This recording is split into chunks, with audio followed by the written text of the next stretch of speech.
Hello बच्चों, उम्मीद करती हूँ कि आपका पेपर बहुत अच्छा हुआ होगा और इसी के साथ हम ये क्वेश्चंस के आंसर देखते हैं और एक्सपेक्ट करती हूँ कि आपके कोई भी क्वेश्चंस रॉन्ग नहीं होंगे।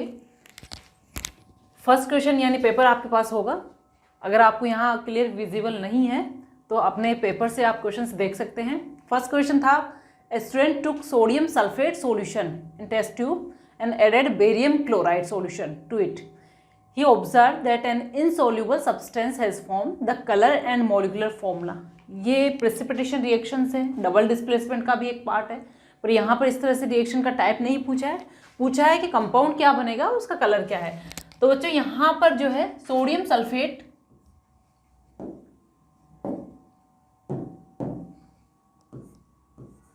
Na2SO4 प्लस दूसरा जो कंपाउंड है अपना बेरियम क्लोराइड BaCl2। यहाँ पर डबल डिस्प्लेसमेंट रिएक्शन बनानी है आपको, NaCl प्लस BaSO4। ये बेरियम सल्फेट होता है, BaSO4 इसका फॉर्मूला है। कलर इसका बच्चों वाइट होता है, ठीक है। तो फॉर्मूला एंड कलर इसमें पूछा गया आपको। वाइट यानी इसका जो सी ऑप्शन है वो राइट है। फर्स्ट देखिए, ग्रे एंड Ba2SO4 दोनों ही इसमें राइट नहीं है। येलो एंड BaSO4 के whole twice, formula and colour both इसमें भी रॉन्ग है। इसमें फॉर्मूला राइट है बट कलर इसमें जो है वो रॉन्ग है, यानी हमारा सी ऑप्शन है इसमें वाइट एंड सल्फेट जो बेरियम सल्फेट है BaSO4 दोनों ही इसके ऑप्शन ठीक है। तो यहाँ जो आंसर है बच्चों अपना c answer right. Next question है, Which of the following oxide are soluble in water to form alkalis? Oxide जो सोल्यूबल है और सोल्यूबल के साथ साथ वो एल्कलाई फॉर्मेशन या बेस फॉर्मेशन कर रहा है। तो अगर हम ऑक्साइड देखो Na2O, then second option SO2 है, थर्ड ऑप्शन है K2O and fourth option NO2 है। नॉन मेटल ऑक्साइड वाटर में सोल्यूबल हैं तो एसिड फॉर्मेशन करते हैं। Sulphur, sulphuric acid and nitrogen वाली जो नाइट्रस एसिड वो फॉर्मेशन करते हैं, वो एल्कलाई फॉर्मेशन नहीं करेंगे। फर्स्ट ऑप्शन यहाँ पर Na2O यानी सोडियम ऑक्साइड एंड थर्ड वाला पोटेशियम ऑक्साइड, यानी ये दोनों जो मेटल्स हैं उनके ऑक्साइड वाटर में डिसोल्व होकर एल्कलाई फॉर्मेशन करते हैं। तो हमारे पास Na2O एंड थर्ड K2O, ये ऑप्शन हमें ढूंढना है फर्स्ट एंड थर्ड। तो फर्स्ट एंड थर्ड हमारा फर्स्ट ए में आ रहा है, तो इसका आंसर है ए, यानी Na2O एंड K2O ये एल्कलाई फॉर्मेशन करते हैं। ये हमने क्लासेस में, अगर आपने वीडियो देखे हैं तो मेटल नॉन मेटल में हमने बहुत अच्छे से इसको डिस्कस किया हुआ है। नेक्स्ट है, study of the following diagram. ये NCERT बुक से एज इट इज डायग्राम उठाकर उससे क्वेश्चन पूछा गया है। क्वेश्चंस बहुत ईजी हैं। यहाँ पर जिंक ग्रेन्यूल्स हैं टेस्ट ट्यूब के अंदर और डाइल्यूट सल्फ्यूरिक एसिड दिया हुआ है। दोनों की रिएक्शन के बाद यहाँ पर पूछा है gas formed of the reaction, identify the gas. हमें पता है कि इस तरह की जो रिएक्शन होती है H2SO4 यानी सल्फ्यूरिक एसिड या कोई भी एसिड प्लस मेटल, तो यहाँ पर हाइड्रोजन गैस का फॉर्मेशन होता है। तो यहाँ पर ZnSO4 plus H2 hydrogen gas formation हो रहा है। तो चलिए ऑप्शन के पास चलते हैं। कार्बन डाइऑक्साइड, कोई मीनिंग नहीं है इसका। ऑक्सीजन, ये भी नहीं बनती। सल्फर डाइऑक्साइड नहीं बनती है। D option, hydrogen which while burning produce a pop sound, d option इसका राइट है। Next question, sodium reacts with water to form sodium hydroxide and hydrogen. देखो कुछ क्वेश्चंस में डायरेक्ट आपको कंपाउंड भी दिया है कि ये कंपाउंड बनेगा, तो आपको सोचने की जरूरत नहीं है कि क्या बन रहा है। जैसे इसमें कंपाउंड दे दिया है कि sodium hydroxide and hydrogen gas बनानी है आपको, तो ये रिएक्शन हो गई आपकी Na plus H2O and NaOH plus hydrogen gas. ये रिएक्शन बना दी है, प्रोडक्ट दिया हुआ है, रिएक्टेंट दिया हुआ है। The balanced equation which represent the above reaction. अब बैलेंसिंग के साथ साथ आपको यहाँ पर कंपाउंड्स की जो स्टेट है, यानी कोई भी सब्सटेंस गिवन है, रिएक्टेंट प्रोडक्ट, दोनों की सही फिजिकल स्टेट भी आइडेंटिफाई करनी है। तो फर्स्ट ऑप्शन है हमारा, रिएक्शन यही है, फर्स्ट सोडियम वाटर NaOH, यानी चारों ऑप्शन देख लीजिए एक बार कि कंपाउंड चेंज तो नहीं कर दिया है। चारों ऑप्शन में सही वही रिएक्टेंट और प्रोडक्ट है। देर आफ्टर स्टेट पे चलते हैं। सोडियम हमारा सॉलिड स्टेट में होता है एस, वाटर हम लेंगे लिक्विड स्टेट में, NaOH बनेगा लिक्विड नहीं होता है, एक्वस स्टेट बनती है, एंड हाइड्रोजन होती है गैस स्टेट। अब ये स्टेट्स तो हमें ढूंढनी है, साथ में रिएक्शन को बैलेंस भी करना है। देखो हाइड्रोजन 2 यहाँ पर है और 2 यानी हमें इवन इसको कर लेते हैं तो 2 हम यहाँ लगाएं इसको तो हाइड्रोजन हो गई 4। अब यहाँ हम 2 कर दें तो हाइड्रोजन हो गई 4, ऑक्सीजन यहाँ पर 2 है, इधर भी ऑक्सीजन 2 है, सोडियम यहाँ पर 2 हो गया तो यहाँ सोडियम पे 2 लगा दीजिए। अब ये ऑप्शन हमें ढूंढना है। फर्स्ट है सोडियम सॉलिड है, बट यहाँ पर देखो सोडियम पे 2 लगा हुआ नहीं है तो यही रॉन्ग है। सेकंड में सोडियम में सॉलिड है, 2 भी लगा हुआ है, देन वाटर लिक्विड स्टेट में with 2 coefficient, then NaOH aqueous with 2 coefficient, and hydrogen gas without only 1 coefficient. ठीक है, थर्ड 2 यहाँ पर NaOH पे 2 लगा हुआ नहीं है, हाइड्रोजन पे 2 लगा दिया, ये रॉन्ग है, एंड यहाँ पर से वाटर से 2 रिमूव कर लिया गया है। ठीक है, तो यहाँ का जो है सेकंड ऑप्शन यानी आंसर जो हमारा है वो बी है। क्वेश्चन ये भी बहुत इजी है, सिंपल बैलेंसिंग से पूछा गया है। Which of the option in the given table are correct. आपको 4 ऑप्शन यहाँ यानी जिसके मैच नहीं करने, जिसके सामने जो गिवन है वो राइट है या रॉन्ग है ये देखना है। Orange oxalic acid, then sour milk lactic acid, ant sting methanoic acid, and tamarind acetic acid. तो यहाँ पर देखो हर ऑप्शन में 2 ऑप्शन ही गिवन है, दैट मीन्स आपको 2 सही राइट ऑप्शन चूज करने हैं।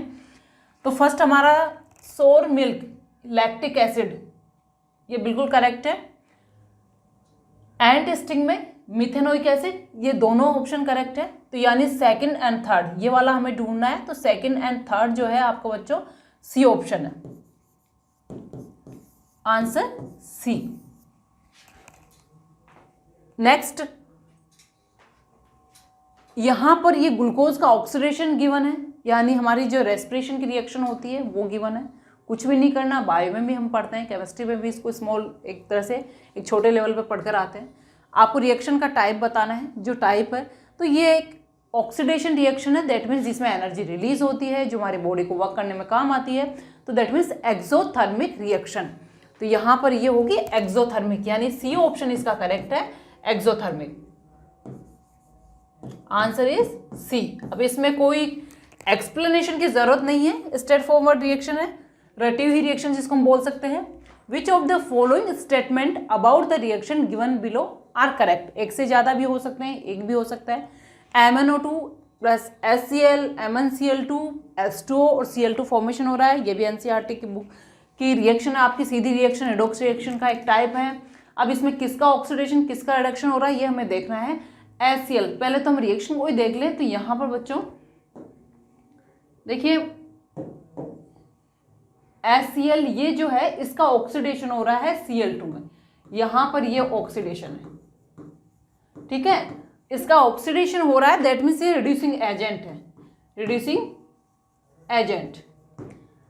MnO2 का MnCl2 में रिडक्शन हो रहा है, ये हो रहा है रिडक्शन, क्योंकि यहाँ पर MnO2 की +4 स्टेट है और यहाँ पर +2 स्टेट, तो यहाँ हो रहा है रिडक्शन, रिडक्शन हो रहा है, तो ये क्या है ऑक्सीडाइजिंग एजेंट, ठीक है। अब देखते हैं हमारे ऑप्शन क्या बोलते हैं। फर्स्ट है HCl is oxidised to Cl2, बिल्कुल करेक्ट ऑप्शन है ये हमारे करेक्ट है। सेकंड है MnO2 is reduced to MnCl2, ये भी करेक्ट है। MnCl2 act as an oxidising agent, ठीक है, MnCl2 act as oxidising agent. MnCl2 नहीं होता है, मेरा एरो भी थोड़ा इधर ही चला गया है, MnO2 है। MnO2 का खुद का रिडक्शन हो रहा है, इसलिए वो क्या है ऑक्सीडाइजिंग एजेंट। MnCl2 नहीं है, MnO2 है। Then fourth HCl act as on oxidising agent, HCl का खुद का ऑक्सीडेशन हो रहा है तो वो रिड्यूसिंग एजेंट है, that means third and fourth तो रॉन्ग स्टेटमेंट है। राइट हमारा फर्स्ट एंड सेकंड है, तो फर्स्ट एंड सेकंड ओनली ढूंढना है हमें। ए हमारा बोल रहा है सेकंड थर्ड एंड फोर्थ, फिर बी है फर्स्ट सेकंड थर्ड, डी है थर्ड एंड फोर्थ, हमारा है फर्स्ट एंड सेकंड, तो हमारा सी ऑप्शन यहाँ बच्चों राइट है। तो आंसर होगा हमारा सी। नाउ नेक्स्ट रिएक्शन है, select the following statement which is true for bases. Base के लिए कौन सा स्टेटमेंट ट्रू है? बेसेस आर बीटर, ये सही है, but turn blue to red, ये रॉन्ग है। बेसेस है pH less than 7, second option है, हो सकता है आपको दिखाई ना दे रहा हो। pH मोर देन 7 होती है, ये रॉन्ग है, ये भी रॉन्ग है। बेसेस आर सोर, ये रॉन्ग है, सोर नहीं होते हैं। Bases turn pink when drop of phenolphthalein is added, phenolphthalein को बेस पिंक कलर में चेंज करते हैं, ये राइट ऑप्शन है। तो हमारा जो आंसर है that is fourth, answer is D. Now next is study the following table and choose the correct option. आपको एक ऑप्शन चूज करना है आपको। सोडियम क्लोराइड, ये सॉल्ट गिवन है। ये बच्चों सोल्ट्स में से क्वेश्चन आया है कि कोई सॉल्ट कौन से एसिड बेस से बना हुआ है और उसका टाइप है। सोडियम क्लोराइड, सोडियम, ये मैंने बताया था कि किसी भी सॉल्ट को आप स्प्लिट कर लीजिए, उसी बेस और एसिड से बना हुआ है। ये मेरे वीडियो लेक्चर्स में मैंने अच्छे से एक्सप्लेन किया था। NaOH व HCl, ये राइट है, ये राइट है। इसका नेचर न्यूट्रल होगा क्योंकि ये स्ट्रॉन्ग एसिड और स्ट्रॉन्ग बेस से बना हुआ होता है। तो यहाँ पर जो फर्स्ट है ये रॉन्ग हो गया हमारा, ये रॉन्ग है। सोडियम कार्बोनेट, तो कार्बोनिक एसिड और NaOH से बना है, ये करेक्ट है। इसका नेचर होगा बेसिक क्योंकि स्ट्रॉन्ग बेस होता है NaOH, ये न्यूट्रल दिया है इसने, ये भी रॉन्ग है। थर्ड है सोडियम सल्फेट, सल्फ्यूरिक एसिड और NaOH से बना है, ये करेक्ट है, ये न्यूट्रल होगा क्योंकि दोनों ही स्ट्रॉन्ग है। यहाँ दिया है एसिडिक, ये भी रॉन्ग है। Now last is the sodium acetate, sodium यानी एसिटिक एसिड और NaOH से बना है। एसिटिक एसिड वीक होता है और NaOH स्ट्रॉन्ग है, दैट मीन्स इसका नेचर क्या है? बेसिक। तो आंसर हमारा डी ऑप्शन इसमें राइट है, तो आंसर होगा D.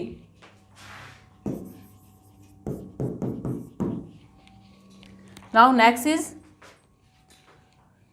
it is important to balance the chemical equation to satisfy the law of mass conservation. Which of the following statement of the law is incorrect? हमें मास conservation law से related statement देखने हैं कि इनमें से कोई उससे रिलेटेड है या नहीं है। The total mass of the element present in the reactant is equal to the total mass of the element present in the product. बिल्कुल करेक्ट है। मास कंजर्वेशन लॉ का मीनिंग यही है कि रिएक्शन से पहले और रिएक्शन के आफ्टर जितना भी मास होता है वो फिक्स होता है, उसको हम ना क्रिएट कर सकते हैं ना डिस्ट्रॉय कर सकते हैं। हर एटम जो रिएक्शन से पहले बिफोर रिएक्शन, उतने ही एटम आफ्टर रिएक्शंस होते हैं, उतना ही मास बिफोर रिएक्शन जितना है आफ्टर रिएक्शन होता है। तो फर्स्ट हमारा यहाँ पर ये करेक्ट है। सेकंड क्या बोल रहा है? The number of atoms of each element remain same before and after chemical reaction, ये भी करेक्ट है। The chemical composition of the reactant is the same before and after the reaction, ये गलत है बेटा। केमिकल कंपोजिशन सेम रहेगा तो वो रिएक्शन ही नहीं होती। केमिकल रिएक्शन का मीनिंग होता है change in the chemical composition, और ये मास कंजर्वेशन लॉ से रिलेटेड भी नहीं है। मास can neither be created nor be destroyed, ये भी हमारा राइट है। अब आप ये देखिए कि इसने ये पूछा इज नोट करेक्ट, शायद following of the note of which of the following statement of the law is incorrect. Incorrect ये भी एक होता है कि हम जब क्वेश्चन रीड करें तो हम क्वेश्चन को प्रॉपरली रीड करें कि उसने नेगेटिव में आंसर पूछा है या पॉजिटिव में। तो इनकरेक्ट स्टेटमेंट इसने पूछा है, तो इनकरेक्ट हमारा जो आंसर यहाँ पे सी ऑप्शन है, आंसर इज सी। नेक्स्ट, ये 20 सेक्शन से अभी जो 10 क्वेश्चंस थे फर्स्ट सेक्शन से थे। फर्स्ट सेक्शन के 10 क्वेश्चंस बहुत इजी थे। नाउ सेक्शन बी को देखते हैं। 24 क्वेश्चंस में से आपको यानी 20 क्वेश्चंस करने थे फिजिक्स बायो केमिस्ट्री से। हम केमिस्ट्री वाला पोर्शन देखते हैं। Which of the following reaction is categorised as the thermal decomposition. बहुत ही ईजी रिएक्शन है, ईजी क्वेश्चन है। थर्मल डिकम्पोजिशन का आपको एग्जाम्पल पूछा है। थर्मल का मतलब होता है हीट, और हीट से जो डिकम्पोज होती है। H2 इलेक्ट्रिकल डिकम्पोजिशन है, AgBr ये फोटो डिकम्पोजिशन है, AgCl ये भी फोटो डिकम्पोजिशन है। हमारा आंसर है डी। बहुत easy reaction, easy question, answer is D. Next consider the pH value of the following acidic samples. pH value given है, decreasing order of their H+ ion concentration. बच्चों H+ ion concentration का decreasing order पूछा है, जिसकी pH जितनी कम होती है उसकी H+ आयन कंसंट्रेशन उतनी ही ज़्यादा होती है। ये जब मैंने pH करवाया था तब बताया था, pH जितनी कम होती है उसकी H+ आयन कंसंट्रेशन उतनी ही हाई होती है। जैसे जैसे pH इंक्रीज होती है H+ आयन कंसंट्रेशन डिक्रीज होती है। तो यानी आपको ऑर्डर बनाना है। सबसे पहले हम देखें सबसे कम pH किसका है। यहाँ pH है 1.2, यानी सेकंड जो नंबर है हमारा 2। देर आफ्टर 1.2 के आफ्टर आएगा 1, there after 4 and there after 3। यानी सबसे कम pH 1.2 है, तो सबसे हाई कंसंट्रेशन होगी H+ आयन की। बच्चों नेक्स्ट क्वेश्चन है, study the experiment setup given figure and choose the correct option. यहाँ पर एक टेस्ट ट्यूब है जिसके अंदर हमें डाइल्यूट हाइड्रोक्लोरिक एसिड गिवन है। यहाँ पर कुछ सॉलिड पार्टिकल हैं जो P लिखा हुआ है, जिसको मैंने हाईलाइट कर दिया है। एंड यहाँ पर Q कोई जो गैस निकल रही है या कोई भी प्रोडक्ट निकल रहा है उसको Q की फॉर्म में सिम्बलाइज किया है, जो मैंने यहाँ डाला हुआ है। और यहाँ से गैस पास होकर यहाँ पर कैल्शियम हाइड्रोक्साइड का सॉल्यूशन है टेस्ट ट्यूब में। अब हमें ऑब्जर्व करना है कि PQ या चेंजेस क्या हो सकते हैं। तो यहाँ पर बच्चों हाइड्रोक्लोरिक एसिड प्लस P की रिएक्शन से कोई गैस रिलीज होगी, और गैस ही क्योंकि यह गिवन ऑप्शन है। तो हम P को देखते हैं, P कार्बोनेट और बाइकार्बोनेट है, दोनों ही HCl से रिएक्शन करके कार्बन डाइऑक्साइड गैस का फॉर्मेशन करते हैं। तो यहाँ पर Cl2 और हाइड्रोजन गैस वाला ऑप्शन तो करेक्ट नहीं हो सकता, उसको तो निकाल दीजिए। बचते हैं दो ऑप्शन B एंड D। अब चलते हैं हमारे पास चेंजेस में। तो जब CO2 गैस पास होती है calcium hydroxide solution milky turn होता है। तो हमें देखना है कि यहाँ पर टर्न्स मिल्की ये वाला हमारा यानी D ऑप्शन है, ये करेक्ट है। तो बच्चों हमारा आंसर जो इसमें है वो होगा D। Now next question is, यहाँ पर इस क्वेश्चन के अंदर थोड़ा सा ये कंफ्यूजिंग था, इसके ऑप्शंस राइट नहीं है। बच्चों अगर मैं राइट ऑप्शन की बात करूँ तो कैल्शियम Ca+2 एंड क्लोरीन 1 2 3 4 5 6 7 और एक आप कैल्शियम से लेकर आते हैं वो, यहाँ पर बाहर 2 आएगा और नेगेटिव चार्ज, इस तरह से कुछ स्ट्रक्चर बनेगी। ऐसा ऑप्शन यहाँ कहीं भी नहीं है, तो मैं ऑप्शन इसमें क्लिक नहीं करूँगी, ये करेक्ट है। फर्स्ट में यहाँ पर दोनों साइड में 2 2 है, सेकंड में कैल्शियम राइट है, बट क्लोरीन के ऊपर मुझे यहाँ चार्ज नज़र नहीं आ रहा। अगर चार्ज है तो ये ऑप्शन करेक्ट हो सकता है। अगर किसी के पेपर में चार्ज है तो यहाँ पर -1 चार्ज होना चाहिए। इसमें शायद दोनों ही बनाए हैं, ये पेन से बनाए हुए हैं, और यहाँ पर 2 लगा हुआ नहीं है, तो ये करेक्ट नहीं है, क्योंकि ये भी मेरा किसी का पेपर लिया हुआ है वही है। तो अगर नेगेटिव चार्ज यहाँ है तो यहाँ पर 2 बना हुआ नहीं था, इसलिए ये भी रॉन्ग है। और यहाँ कैल्शियम पर 2 नहीं है, तो इसलिए ये भी रॉन्ग है। तो यहाँ पर ये करेक्ट है, तो मैं इसका ऑप्शन क्लिक नहीं करूँगी। ये CBSE अपना कौन सा ऑप्शन देती है। Then after the pair which will show displacement reaction, 4 option आपके पास हैं। 4 ऑप्शन में कौन सा डिस्प्लेसमेंट रिएक्शन शो करेगा। NaCl solution in copper metal, NaCl more reactive होता है कॉपर से, तो वो डिस्प्लेसमेंट शो नहीं करेगा। देन सेकंड है AgNO3 solution copper metal, copper silver से ऊपर आता है, that means copper is more reactive than silver, तो ये डिस्प्लेसमेंट शो करेगा। एल्यूमिनियम एंड मैग्नीशियम मेटल, ये भी शो करेगा because magnesium is more reactive than aluminium. Zinc and iron, iron is less reactive, तो ये शो नहीं करेगा। हमारे पास ऑप्शन है सेकंड एंड थर्ड, तो सेकंड एंड थर्ड मैच हो रहे हैं हमारे। बी ऑप्शन यहाँ पे ये करेक्ट है, तो answer is b. Now next, यहाँ पर which of the following do not have the water of crystallisation, do not have किसके पास नहीं है। एक ब्लीचिंग पाउडर के पास नहीं है, एंड सेकंड बेकिंग सोडा के पास नहीं होते हैं। तो ये हमारा first and fourth option, first and fourth D option में आ रहा है, तो आंसर हमारा जो सही है that is D. Next question है, रीजन असर्शन वाले हैं, आपको असर्शन देखना है, उसका रीजन एक्सप्लेनेशन उसके अकॉर्डिंग आंसर है। डायरेक्शंस यहाँ गिवन होते हैं, उनको प्रॉपर्ली रीड करना चाहिए। Sodium hydrogen carbonate is used as ingredient in the antacid, ant acid यानी स्टमक में जब एसिडिटी हो जाती है तो ऐसा कंपाउंड यूटिलाइज किया जाता है जो बेस हो बट माइल्ड बेस हो और कोरोसिव नहीं हो, जो कि एसिडिटी को न्यूट्रलाइज करे। ठीक है, ये यूज़ होता है, ये करेक्ट है। And NaCO3 is non corrosive mild base, बिल्कुल करेक्ट है। तो इसका आंसर हम जाएंगे ए पे, क्योंकि ए है both A and R is correct and correct explanation. Burning of natural gas is endothermic, ये करेक्ट नहीं है, तो ये तो बच्चों इनकरेक्ट लगाइए इस पे तो। And methane gas combine with oxygen to produce carbon dioxide, ये करेक्ट है। हमारा ऑप्शन होगा डी, क्योंकि डी बोलता है कि A is false but R is right. Now next है, ये हमारे PQRS डिफरेंट एक्सपेरिमेंट है, एक स्टूडेंट से की हुई है डिफरेंट मेटल्स के साथ। All metals could not be cut with knife except are.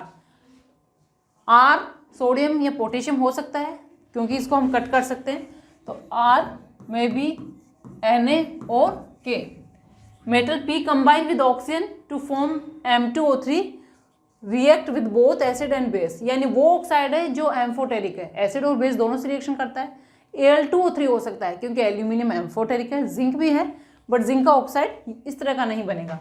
तो यहाँ पर P क्या है, ये एल्यूमिनियम। रिएक्शन विद वाटर क्या बोलती है, P did not react with water, cold water, hot water, only with steam, बिल्कुल राइट है, एल्यूमिनियम स्टीम से रिएक्शन करता है। Then Q react with hot water and metal start floating. जब हम मेटल्स को पढ़ते हैं तो कैल्शियम एंड मैग्नीशियम फ्लोट करना स्टार्ट करते हैं, बट कैल्शियम कोल्ड वाटर से रिएक्शन कर लेता है, मैग्नीशियम हॉट वाटर से। तो यहाँ Q जो आएगा बच्चों that is magnesium. R react violently with cold water, ठीक है, R हमने स्टार्टिंग में लिया था। S did not react at all. अब देखते हैं क्या होगा। क्वेश्चन फर्स्ट है, out of which given metals the one which need to stored use kerosene. कौन किसको करेंगे हम, आर को करेंगे, तो बी ऑप्शन यहाँ करेक्ट है।